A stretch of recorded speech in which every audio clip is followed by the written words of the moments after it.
बात करते हैं नेचर ऑफ साइन। 3 तरह का नेचर माना गया है सभी 12 राशियों में। फर्स्ट इज अ मूवेबल या नेचर, यानी कंटिन्यूएशन में हमेशा कुछ ना कुछ करते रहना, खाली माइंड नहीं होना। Second is dual sign, fixed. Third is dual sign, this about. Movable sign कौन कौन से हैं? बस आपको इनका सीक्वेंस याद करना है कि first is a movable, second is a fixed, third is a dual. Movable लगातार कुछ ना कुछ करते रहना है, यानी अगर गवर्नमेंट जॉब में या किसी और जॉब में भी 6 बजे 5 बजे ऑफ हो जाता है तो उस टाइम को भी, बचे हुए टाइम को भी 10 बजे 11 बजे तक भी कुछ ना कुछ और काम करना, यानी एक साथ कई काम करने की कोशिश करना। ये मूवेबल का चरित्र है। ड्यूल साइन एक के बाद एक काम को खत्म करेंगे तब दूसरा करेंगे। जैसे कोई जॉब में है, वो ये सोचता है कि उसको बिजनेस करना है, बोलता नहीं पहले रिटायरमेंट के बाद बिजनेस करेंगे, पहले जॉब कंप्लीट कर लें उसके बाद बिजनेस करेंगे। तो क्या हो रहा है, पहले एक काम का वेट किया जा रहा है कि वो खत्म होगा तब दूसरा काम शुरू होगा। ड्यूल साइन वाले हैं ड्यूल पर्सनैलिटी, यानी कुछ करना है तो देखेंगे कौन उस काम को कर रहा है। अगर कोई कर रहा है तो उसका रिजल्ट क्या आ रहा है, वो फेल हो रहा है या सक्सेस हो रहा है, उसके अकॉर्डिंग जब वो अगर सक्सेस हो जाएगा उसके अकॉर्डिंग फिर ये शुरू करेंगे।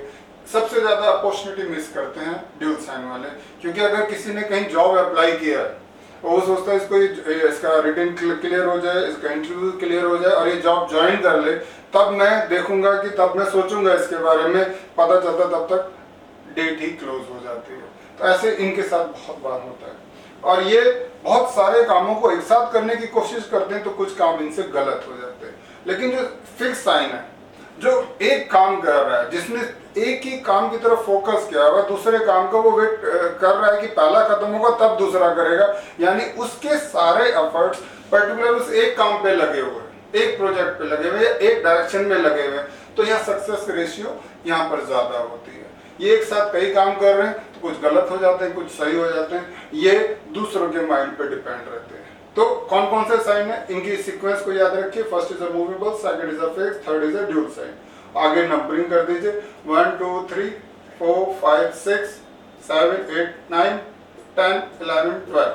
तो यानी 1 4 7 10 जो साइन है दे आर मूवेबल साइन, 2 5 8 और 11 है दे आर फिक्स्ड साइन, 3 6 9 12 जो है ये they are dual sign. Sequence याद रखेंगे, नंबरिंग कर दीजिए, इमीडिएट आपको आंसर मिल जाएगा। फिर उसके बाद बात करते हैं एलिमेंट ऑफ साइन की। 4 तरह का एलिमेंट है, fire element, earth element, air and water.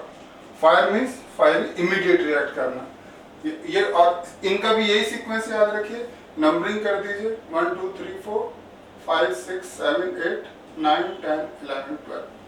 Firing immediate, जैसे किसी ने कुछ बोला इमीडिएट रिप्लाई कर देना, बिना सोचे समझे जवाब दे देना। उस जवाब का क्या असर पड़ेगा ये नहीं सोचना है, क्योंकि फायरी है, इमीडिएट रिएक्ट करना इनका अपना फर्ज समझते हैं तो हर चीज का इमीडिएट रिएक्ट करते हैं। अर्थ बहुत सोच समझ के, अपना कंसर्न है तो जवाब देंगे, अपना कंसर्न नहीं है, दो लोग आपस में बहस कर रहे हैं, बोलेंगे हमारा कोई कंसर्न ही नहीं है तो हम बात ही क्यों करें, क्यों हम उनके पछड़े में पड़े, क्यों हम बीच में टांग अड़ाएं। ये अपने मतलब से मतलब रखने वाले हैं। हाँ, इनके बारे में बात हो रही तो शायद ये रिएक्ट करेंगे, अगर इनके मैटर से उस किसी भी डिस्कशन से इनको कोई ना तो फायदा हो रहा नुकसान नहीं हो रहा तो ये इन्वॉल्व नहीं होंगे। एरी साइन कानों के बहुत कच्चे लोग होते हैं, इनको जैसा समझाया जाए, जैसा इनको सुनाया जाए, इनका माइंड कोई भी मेकअप कर सकता है। सपोज मैंने आपके एक मित्र को जो एरी साइन में आता है उसको मैंने आपके खिलाफ थोड़ा सा भड़काया, वो भड़क गया, वो आपके पास पहुंचा, आपको लगा अच्छा आचार्य जी ने ये किया है, इसको भड़का के भेजा है। अब आप उसको बोलते ठीक है तू आराम से बैठ, पानी वानी भी, मेरी बात तो सुन, वो सुनेगा। फिर आपने उसको मेरे खिलाफ भड़काना शुरू किया, वो उल्टा मेरे पास आ जाएगा। तो ये कौन साइन है, एरी साइन, कानों के कच्चे जो बहकावे में आ जाते हैं। तीसरा है वाटरी साइन 4 8 एंड 12, जैसा पानी का कैरेक्टर है, अगर मैं यहाँ पानी को डालूंगा तो पानी क्या होगा, जिस तरफ स्लोप होगा उस तरफ बहेगा। कभी भी पानी को हाइट की तरफ जाते नहीं देखा, जिस तरफ स्लोप होता है उस तरफ जाएगा। तो कोई भी लाइफ में इजी वर्क ये बहुत अच्छा कर सकते हैं, जैसे कॉपी करके कुछ नया कर देना, वो बहुत मास्टर होते हैं इन चीज़ों के और हाईली डिप्लोमेटिक होते हैं। वॉट क्यों? आसान काम है ना, डिप्लोमेसी से मतलब बहुत आसान है, उसमें फिजिकल लेबर कुछ नहीं है, उसमें मेंटल लेबर कुछ नहीं है, उसमें जो है आपको एक अंदर ही अंदर षड्यंत्र रच के किसी को कुछ इंप्लीमेंट करके देना है। कहीं से इंफॉर्मेशन ली, उसमें मसाला लगाया, पास ऑन कर दिया कुछ नए रूप में।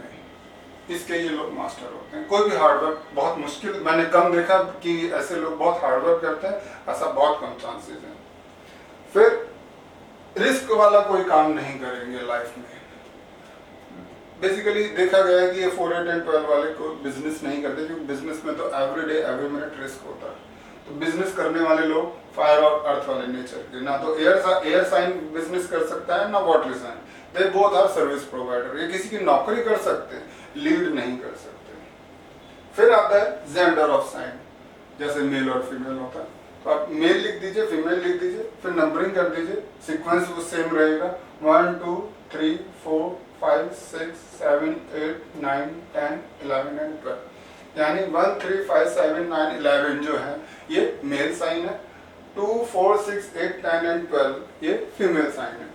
अभी आपने जैसे कुछ लोगों को देखा होगा, बायोलॉजिकल देखा होगा, जैसे बायोलॉजिकल कोई मेल है बट उसका जो बॉडी लैंग्वेज है लाइक अ फीमेल, हॉबीज जो है लाइक अ फीमेल, गोलगप्पे खाना, शॉपिंग करना, गॉसिप्स करना, तो भगवान ने उसको पुरुष तो बना दिया, लेकिन हो सकता है उसका साइन फीमेल साइन हो। वैसे ही कुछ लेडीज को आपने देखा होगा, मैंने देखा है कि जो काम आमतौर पर लड़के नहीं कर सकते, पुरुष नहीं कर सकते, वो स्त्रियां उन कामों को भी कर जाती हैं। जैसे एक बुलेट ड्राइव करना है, बुलेट बाइक बहुत हैवी होती है, मेल भी बहुत कम लोग इसको चलाते हैं, लेकिन मैंने बहुत सी ऐसी लेडीज को देखा है जो बुलेट चलाती हैं। यानी जो काम पुरुष नहीं भी करने से डरता है, वो फीमेल्स उस काम को कर जाती है। तो biological they are females, but astrological उनका जो साइन है मेल साइन है। इस तरीके से तो बायोलॉजिकल भी अलग चीज है, भगवान ने जो बनाया वो बनाया है,